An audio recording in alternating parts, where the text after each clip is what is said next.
નમસ્કાર વિદ્યાર્થી મિત્રો, આજના આ વિડિયો લેક્ચરમાં આપણે વિદ્યુત ભારોના તંત્રની સ્થિતિ ઉર્જાનો અભ્યાસ કરીશું.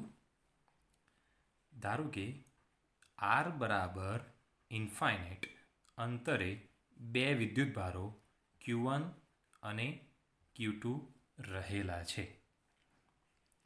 હવે અહીંયા આપણે O ઉદ્ગમ બિંદુ લઈ લઈએ.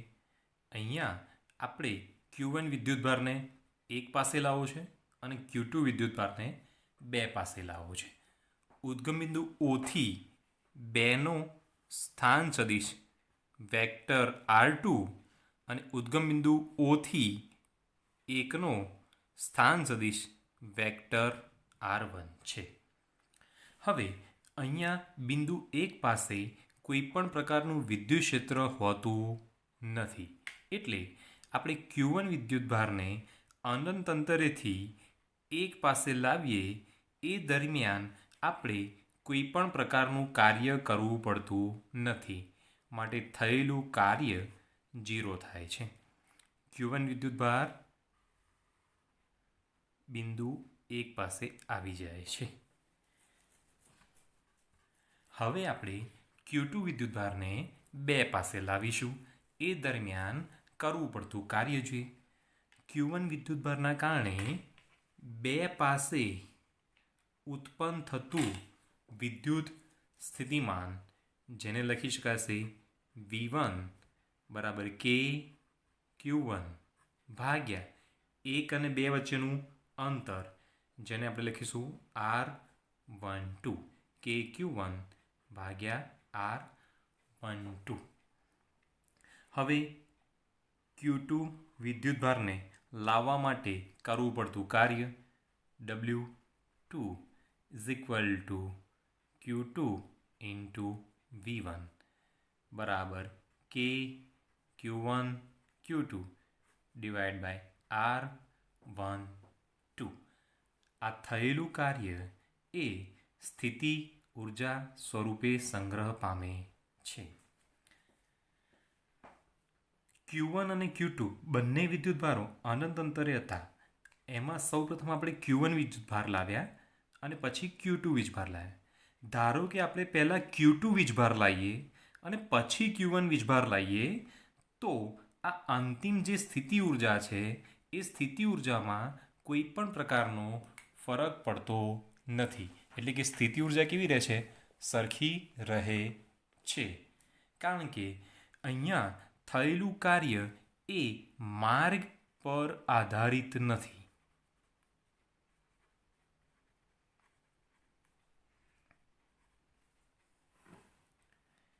કારણ કે અહીંયા થયેલું કાર્ય એ સંરક્ષી બળો વડે થાય છે.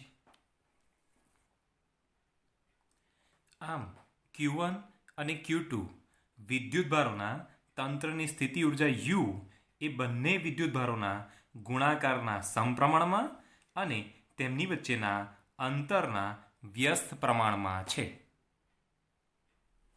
અહીં આપણે જોઈ શકીએ છીએ Q1 into Q2 greater than 0. આનો મતલબ આ બંને વિદ્યુત ભારો વચ્ચે લાગતું કુલંબીય બળ એ અપાકર્ષી છે. સ્થિતિ ઉર્જા U એ ધન થાય છે. એટલે કે બાહ્ય બળ વડે કરવું પડતું કાર્ય એ પણ ધન થાય છે. ધારો કે Q1 into Q2 less than 0. એનો મતલબ કે આ બંને વિદ્યુત ભારો વચ્ચે લાગતું વિદ્યુતીય બળ કેવું છે? આકર્ષી છે. તો એ દરમિયાન મળતી સ્થિતિ ઉર્જા એ ઋણ થાય છે. તો બાહ્ય બળ વડે થયેલું કાર્ય એ ઋણ હોય છે.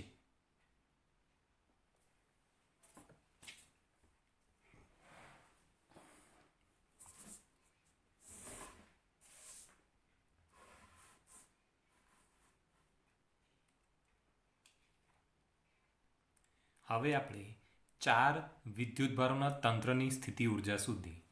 આપણી પાસે ચાર વિદ્યુત ભારો છે આર બરાબર ઇન્ફાઇનાઇટ. અનંત અંતરે 4 વિદ્યુતભારો છે, Q1, Q2, Q3, Q4. હે ને 1, 2, 3, 4 પર ગોઠવવા છે. કોઈ બાહ્ય ક્ષેત્ર હાજર નથી. તો સૌપ્રથમ Q1 વીજભારને લાવીએ તો એ દરમિયાન કરવું પડતું કાર્ય એ 0 થશે. માટે W1 બરાબર 0. હવે Q1 વીજભાર એ 1 પાસે આવી ગયો.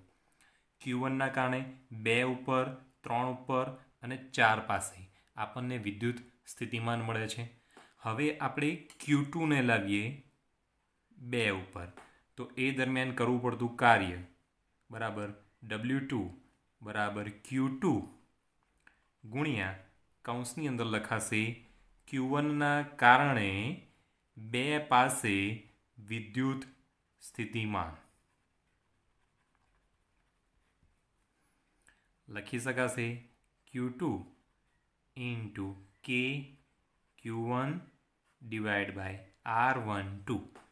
1 અને 2 વચ્ચેનું અંતર આપણે ધારી લઈએ R12. હવે Q2 વીજભાર એ 2 પાસે આવી ગયો. હવે Q3 વીજભારને આપણે 3 પાસે લાવીએ તો એ દરમિયાન કરવું પડતું કાર્ય W3 is equal to Q3 કૌંસની અંદર Q1ના કારણે 3 પાસે વિદ્યુત સ્થિતિમાન વત્તા Q2ના કારણે 3 પાસે વિદ્યુત સ્થિતિમાન. 2 અને 3 વચ્ચેનું અંતર આપણે ધારી લઈએ R23. 1 અને 3 વચ્ચેનું અંતર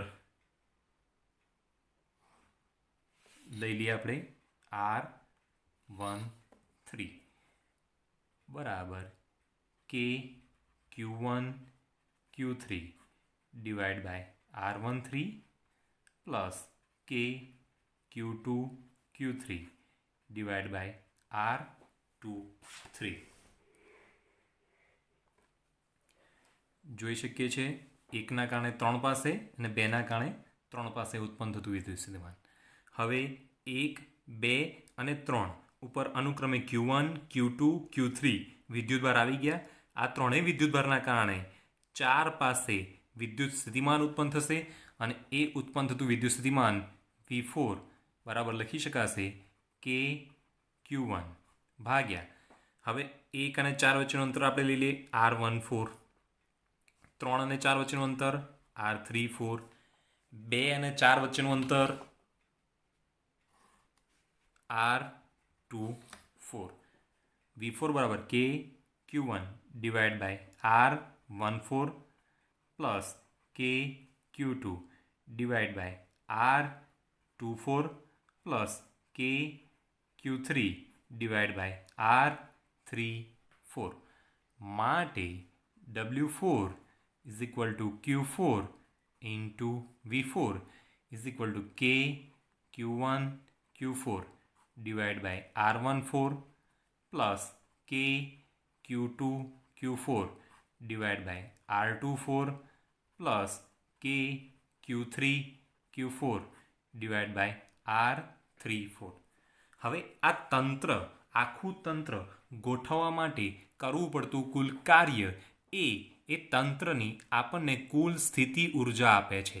માટે W બરાબર U બરાબર W1 plus W2 plus W3 plus W4 બરાબર K Q1 Q2 divide by R12 plus K Q1 Q3 divided by R13 plus K Q2 Q3 divided by R23 plus K Q1 Q4 divided by R14 plus K Q2 Q4 divided by R24 plus K Q3 Q4 divided by R34. આ સમીકરણ પરથી આપણે વ્યાપક રૂપે n વિદ્યુતભારોથી બનતા તંત્ર માટે વિદ્યુત સ્થિતિ ઉર્જાનું સૂત્ર લખી શકીએ છીએ. n તંત્ર માટે you is equal to summation I is equal to 1 to n. I less than j is equal to k qi qj divided by r I j. આઈની કિંમત 1થી n સુધી છે અને i એ જે કરતાં નાનો છે. અહીંયા આપણે જોઈ શકીએ 1 2 1 3 2 3 1 4 2 4 3 4.